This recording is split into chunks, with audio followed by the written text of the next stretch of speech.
चातुर्मास, आपका स्वागत है गुरु ब्रह्मा गुरु विष्णु चैनल पर। स्वस्थ रहे, मस्त रहे। चैनल को जरूर सब्सक्राइब करें, तभी तो हमारे हर वीडियो का नोटिफिकेशन आप तक सबसे पहले पहुंचेगा। और आपका एक सब्सक्रिप्शन हमारे लिए बहुत ही महत्वपूर्ण योगदान रखता है। इसी से हमें आगे बढ़ने का प्रोत्साहन मिलता रहता है, इसलिए जरूर और जरूर सब्सक्राइब कर ले। श्री विष्णु के पास इस संसार के पालन का जिम्मा है और वो अपनी माया के माध्यम से इस संसार का संचालन करते हैं। लेकिन आपको पता है, 4 महीने के लिए श्री विष्णु योग निद्रा में चले जाते हैं। सनातन धर्म में भगवान विष्णु को समस्त देवताओं का स्वामी माना गया है। देवासुर संग्राम में भी स्वयं भगवान विष्णु देवताओं की सहायता करते हैं, ऐसा पुराणों में वर्णित है। भागवत पुराण के अनुसार जितने भी दिव्य संत, साधु, मुनि इस धरती पर जन्म लेते हैं, वो सब विष्णु के अवतार हैं। राम, कृष्ण, परशुराम ये सब भी विष्णु के ही अवतार कहे जाते हैं।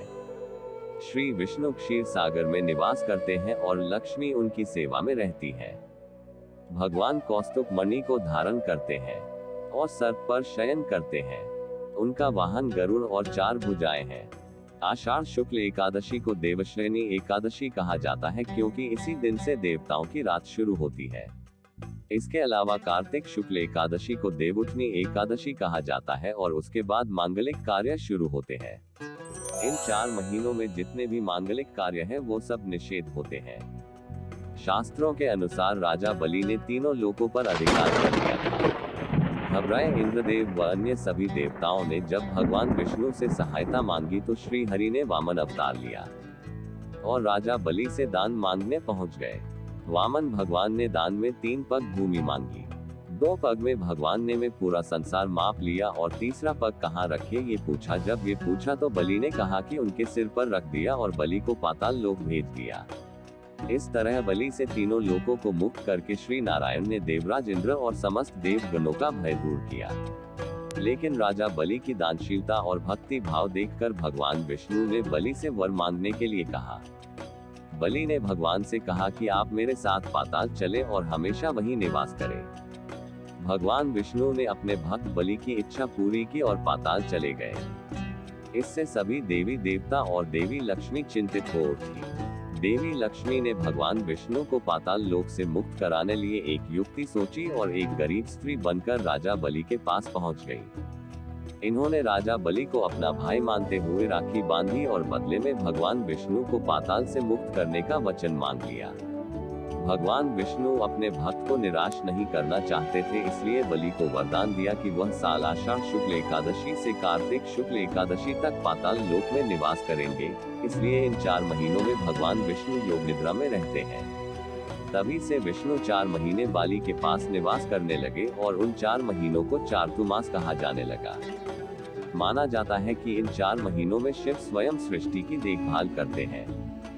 भगवान विष्णु योग निद्रा को दिए वचन का करते हैं पालन।